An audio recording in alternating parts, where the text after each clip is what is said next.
हमार वीडियो देखते कौन हाले वो तोर जीजा ताए छोटी घनश्याम घनश्याम घनश्याम ले का मांगत रही जल्दी मांग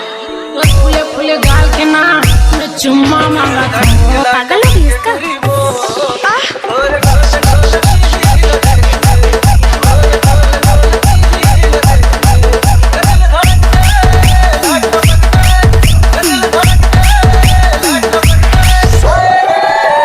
कहाँ घर है माता टोला सही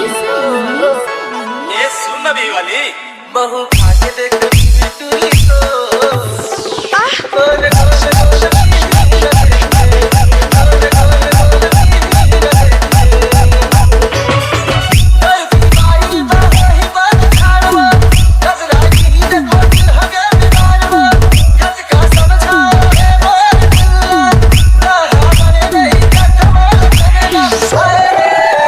देवघाट देवघाट देवघाट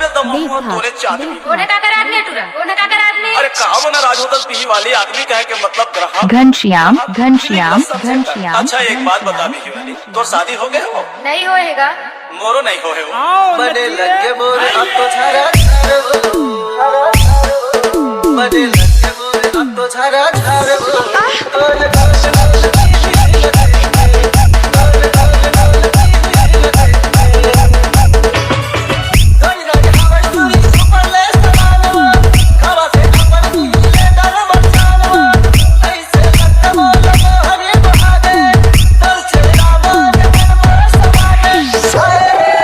नहीं छोड़ा तोरे साथ वो